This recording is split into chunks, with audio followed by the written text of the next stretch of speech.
नमस्कार, PTC news देख रहे सभी दर्शकों का स्वागत। मैं हूं आपके साथ अतुल वर्मा, लेकर हाजिर हूं प्रदेश की तमाम खबरों का हाल। बुलेटिन की शुरुआत करेंगे, लेकिन सबसे पहले एक नजर हेडलाइंस पर। करीब 20 साल बाद अंबाला में फिर से लोकल बस सेवा की शुरुआत। परिवहन मंत्री अनिल विज ने किया शुभारंभ। बोले, स्थानीय लोगों को होगा फायदा। सिरसा में किसानों ने डीएपी खाद की मांग को लेकर नेशनल हाईवे किया जाम। किसानों का आरोप, कहा नहीं मिल रहा डीएपी खाद, किया जा रहा स्टॉक। झज्जर में बिजली विभाग की बड़ी लापरवाही, एक किसान की करंट लगने से मौत। ग्रामीणों का आरोप, लाइनमैन को पहले दी थी तार टूटने की जानकारी। करनाल की विकास कॉलोनी में दिवाली की रात हैरत अंगेज मामला। एक मकान के 3 दरवाजे को चीरती हुई जा घुसी बंदूक की गोली, जांच में जुटी पुलिस। और देश प्रदेश में आज हो रही है गोवर्धन पूजा। अंबाला के ग्वाल मंडी में धूमधाम से हो रही गोवर्धन पूजा। प्रसाद के रूप में लोगों को बांटा जा रहा दूध।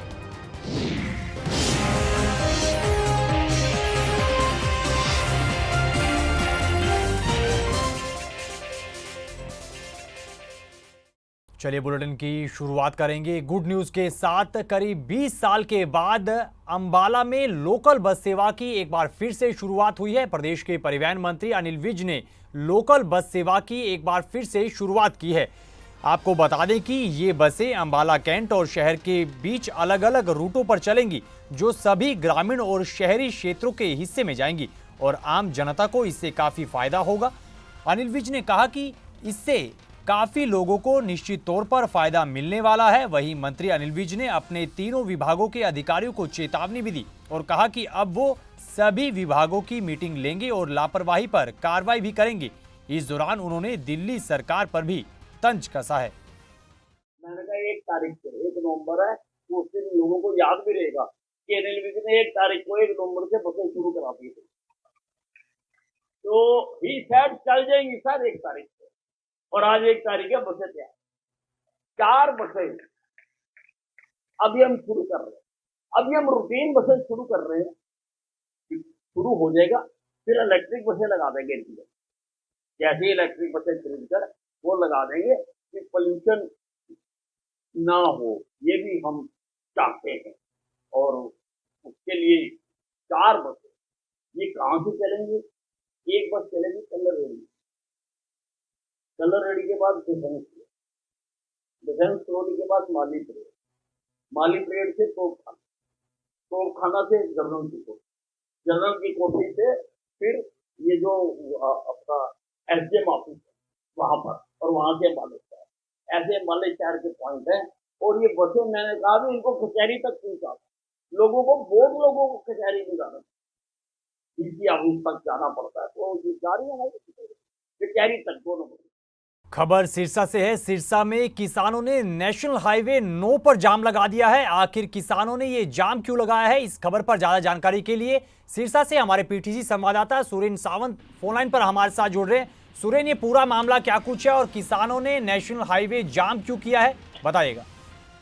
जी अतुल, देखिए जिस तरीके से धान की कटाई के बाद अब किसानों के खेत खाली हो चुके हैं और खाली होने के लिए अगली फसल की बिजाई के लिए तैयारी करनी है, उसके लिए डीएपी की जरूरत होती है। तो डीएपी लगातार किसान डीएपी लेने के लिए शहर में आ रहे थे, लेकिन पिछले काफी दिनों से काफी किल्लतों का सामना करना पड़ रहा था। किसान लगभग सुबह 4 बजे लाइन में लगते थे, लेकिन फिर भी 1 या 2 बैग ही उन्हें डीएपी के मिल रहे थे, लेकिन पिछले 2 दिन से वो भी नहीं मिल पा रहे थे। इसको लेकर किसानों में काफी आक्रोश है और आज सिरसा के NH9 का जो लगता है, जो दिल्ली से डबवाली तक का रास्ता जाता है, वहां पर जाम लगा दिया और यह लगभग 3 घंटे जाम रहा। उसके बाद जो डीडीए हैं सिरसा के, उन्होंने मौके पर पहुंचे और आश्वासन दिया कि जल्द ही उनकी खाद की पूर्ति की जाएगी, और उसके आश्वासन के बाद अब जाम को खोल दिया गया है किसानों द्वारा। जी अतुल, स्वयं किसानों का आरोप ये भी है कि डीएपी खाद को स्टॉक किया जा रहा है, तो क्या ऐसे कई मामले निकल कर आ रहे हैं?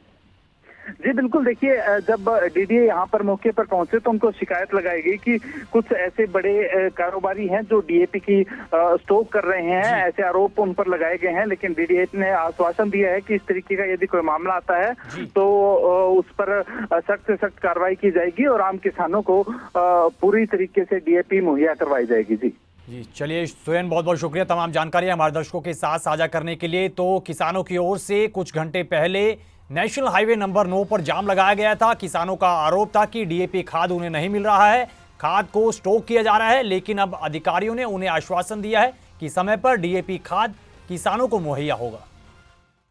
झज्जर में बिजली विभाग की एक बड़ी लापरवाही का मामला सामने आया है और इस लापरवाही के कारण एक किसान की जान चली गई। जानकारी के मुताबिक किसान की करंट लगने से मौत हुई है और किसान खेत में पकी हुई धान की फसल कटाई के लिए खेत में गया था और यह पूरा मामला भूरावास गांव का है। ग्रामीणों का आरोप है कि किसान अपने खेत में काम करवाने के लिए गया था और वहां पर उसे बिजली का तार टूटा हुआ मिला।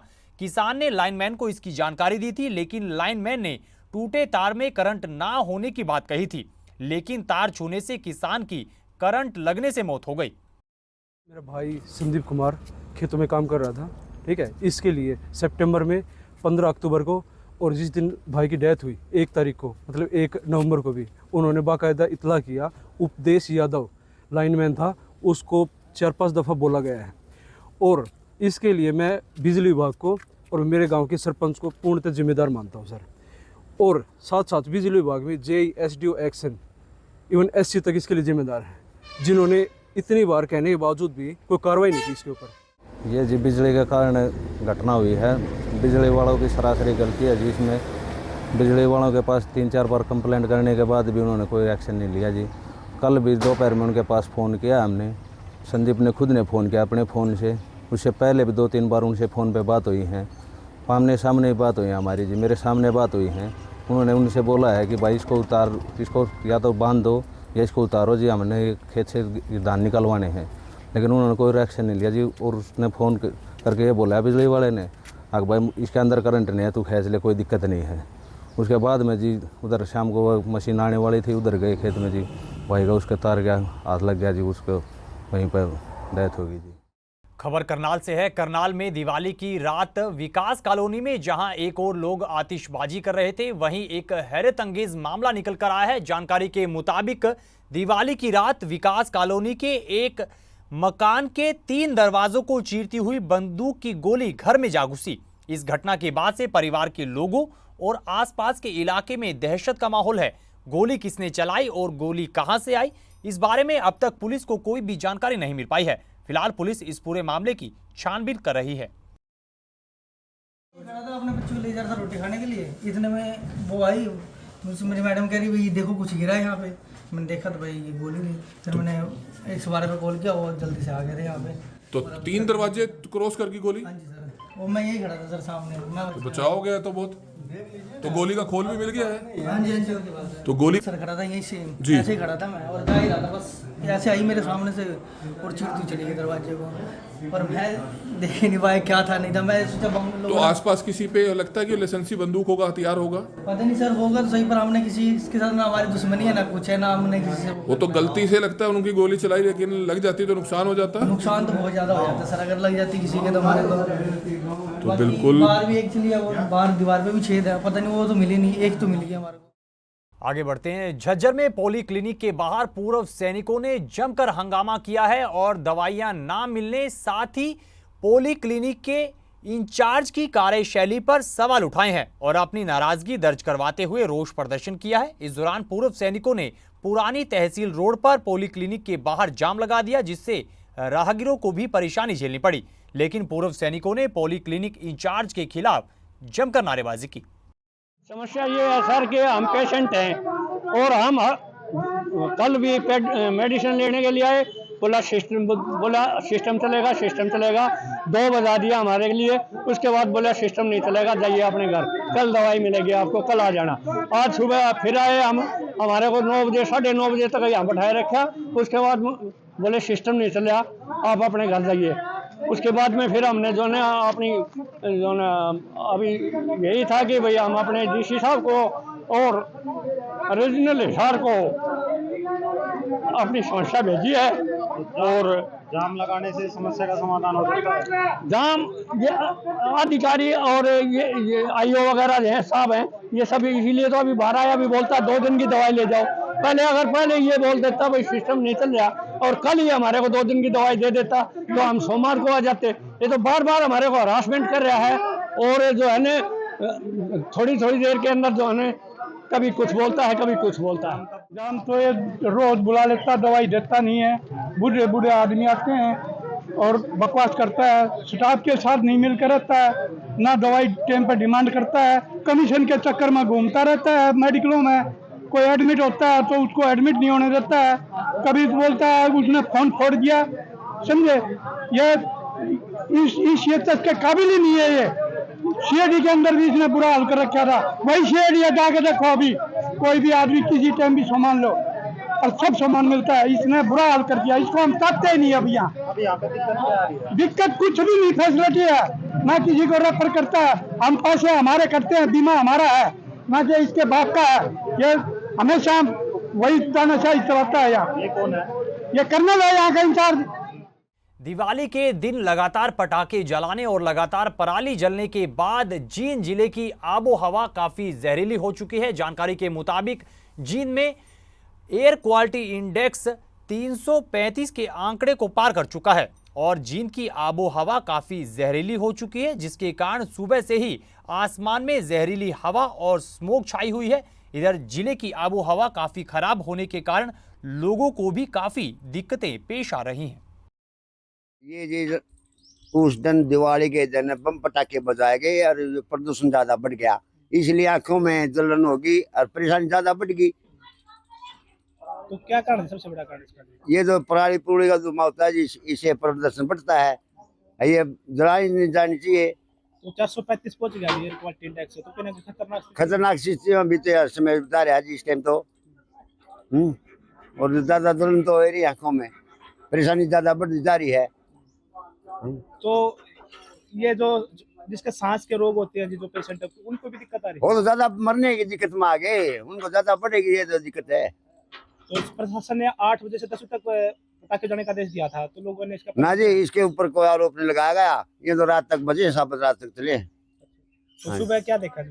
सुबह जो उठे तो आंखों में दुल्हन गैस का प्रदूषण ज्यादा बढ़ रहा था जी। खबर यमुनानगर से है। यमुनानगर में दिवाली के दिन काफी आगजनी के मामले सामने आए हैं। दमकल विभाग के अधिकारी ने जानकारी देते हुए बताया है कि दिवाली के दिन कुल 36 आगजनी के मामले निकल कर आए हैं, जिसमें कुछ फैक्ट्रियों की छतों में आग लगी है तो एक मकान में खड़ी स्कूटी में आग लग गई। इसके अलावा खुले प्लाट में पड़े कूड़े में भी आग लगने का मामला सामने आया और ये सभी घटनाएं पटाखे जलाने की वजह से ही हुई हैं। जिला यमुनानगर में दीपावली 31 और 1 दोनों ही दिन मनाई गई, जिसमें हमारे सभी स्टेशनों की मिला के 36 फायर कॉल है कुल, जिसमें जगाधरी, सढौरा, बिलासपुर, छछरौली, यमुनानगर, खजूरी रोड सभी का हमारा जो है 36 फायर कॉल का मैसेज आया, जिनको तुरंत प्रभाव से बुझा दिया गया। इसमें अधिकतर जो है छोटे स्केल की फायर थी, कूड़े कबाड़े की, खाली प्लाटों में पड़े हुए कचरे की। 3-4 घटनाओं को छोड़कर बाकी सभी छोटी फायर कॉल थी। एक फायर कॉल में मकान में स्कूटी खड़ी हुई थी, वो उसके जलने का नुकसान हुआ। एक मकान में घरेलू सामान, कुछ नकदी वगैरह भी बताई गई, कैश भी जला। बाकी किसी के छत पे आग लगी, किसी के किचन में आग लगी, कुछ फैक्ट्रियों के ऊपर भी आग लगी। एक ग्लोब फैक्ट्री सहारनपुर रोड पे, उसमें भी आग लगी, लेकिन मेजर फायर कोई नहीं रही। खबरों में आगे बढ़ते हैं। प्रदेश के मुख्यमंत्री नायब सैनी कल सोनीपत के गोहाना दौरे पर रहे। इस दौरान मुख्यमंत्री नायब सिंह सैनी मशहूर मातूराम हलवाई की जलेबियों का स्वाद चखते हुए नजर आए।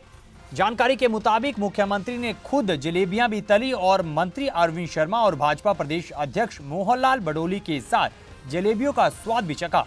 वहीं मुख्यमंत्री नायब सिंह सैनी ने प्रधानमंत्री नरेंद्र मोदी के लोकल फॉर वोकल का जिक्र भी किया। देश प्रदेश में आज गोवर्धन पूजा धूमधाम से की जा रही है। अंबाला की तस्वीरें आपको दिखा रहे हैं, जहां पर लोग गौ माता की पूजा कर रहे हैं। वहीं अंबाला के ग्वाल मंडी में भी गोवर्धन पूजा बड़े ही हर्षोल्लास और धूमधाम से की जा रही है। स्थानीय ग्वालों ने बताया कि ये परंपरा सदियों से चलती आ रही है। आज के दिन ग्वालों द्वारा गौ माता को खूब सजाया जाता है और प्रसाद के रूप में लोगों को मुफ्त में दूध मक्खन बांटा जाता है। वहीं सनातन धर्म मंदिर के पंडित ने भी गोवर्धन पूजा की विस्तार से जानकारी दी है। हमारा त्यौहार होता है ये गोवर्धन का, तो हम इसको जरूर बनाते हैं अच्छे तरीके से। ये हमारा साल में एक बार त्यौहार आता है मेन। और दिवाली है, कल दिवाली, परसों लोग कह रहे थे दिवाली बनाएंगे, हमने कल दिवाली बनाई है। आज गोवर्धन हम आज दूध बांट रहे हैं, हमारी पूजा है और डंगरों को सजाते हैं। हमारा मेन त्यौहार यही है। तो इन तस्वीरों के साथ फिलहाल इस बुलेटिन में इतना ही, लेकिन पीटीसी न्यूज़ पर खबरों का सिलसिला बदस्तूर जारी है। आप बने रहिए पीटीसी न्यूज़ के साथ और पीटीसी परिवार की तरफ से आप सभी को गोवर्धन पूजा की ढेर सारी शुभकामनाएं। दीजिए इजाजत, नमस्कार।